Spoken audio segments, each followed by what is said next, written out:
આપણે આપણા બાળકોને ખૂબ ઝડપથી શાળામાં ભણવા બેસાડી દઈએ છીએ. પહેલાં તો 6 વર્ષનું બાળક થાય પછી જ એને શાળામાં દાખલ કરવામાં આવતું હતું. હવે તો nursery, KG, junior KG, senior KG અને હવે તો ડે કેર સેન્ટરમાં પણ બાળકોને મોકલવાનો એક નવો રિવાજ છે. દિલ્હીની બાજુમાં ગ્રેટ નોઈડામાં હમણાં એક એવો બનાવ બન્યો કે 15 વર્ષની એક છોકરીને કેર કરનારી જે યુવતી હતી તેણે ખૂબ મારી એટલે કેવી રીતે મારી? 2 વખત એનું માથું દીવાલ સાથે પછાડ્યું, પછી એને ઉપરથી ફેંકી દીધી નીચે જમીન ઉપર, પછી એને એના મોંમાં કંઈક રમકડું નાખવાનો પ્રયત્ન કર્યો. આટલું ઓછું હોય તેમ તેની સાથળમાં બચકા પણ ભર્યા. એના માતા પિતા એને ઘરે લઈ ગયા અને પછી જોયું ત્યારે ખબર પડી કે કશીક ઈજા થઈ છે. એ લોકો તપાસ કરવા ગયા. પહેલાં તો એ લોકો માન્યા નહીં. ડે કેર સેન્ટર ચલાવતા જે બહેન હતા એમણે તો ઉપરથી સામેથી દલીલો કરી કે અમારે ત્યાં આવું થાય જ નહીં.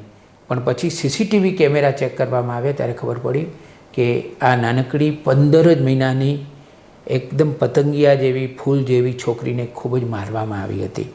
મિત્રો, આપણે આપણા બાળકો હવે શહેરોમાં ડે કેર સેન્ટરમાં મૂકીએ છીએ.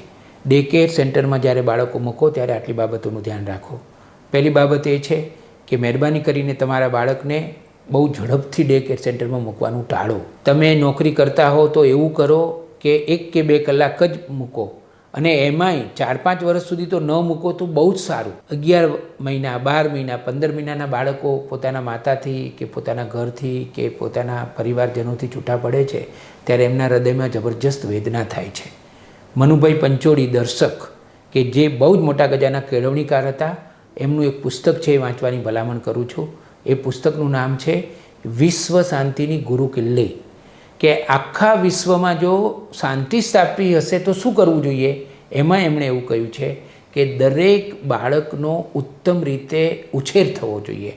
જ્યારથી માતાઓ નોકરી કરતી થઈ છે, પોતાના બાળકોનો ઉછેર નથી કરતી, ત્યારથી ગંભીર પ્રશ્નો થયા છે. તમે બરાબર તપાસ કરો કે જે ડે કેર સેન્ટર છે એ ખરેખર કેવું છે. એના સંચાલકોને જો માત્ર ને માત્ર રૂપિયામાં રસ હશે તો તમારા બાળકોને ત્યાં સારું વાતાવરણ નહીં મળે. કે ત્યાં સીસીટીવી કેમેરા છે કે નહીં એ ચેક કરો.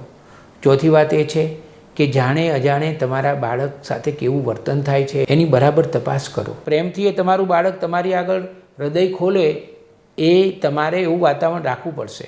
આપણે આપણા બાળકોને આપણા ઘરમાં રાખવા જોઈએ. 2 પૈસા ઓછા કમાઈશું તો ચાલશે. ગીજુભાઈ બધેકા કહેતા હતા કે બાલ દેવો ભવ. બાળકો તો ભગવાનનો જ અવતાર છે. એની સાથે જેટલું વધારે રહી શકાય એટલું આપણે વધારે રહેવું જોઈએ.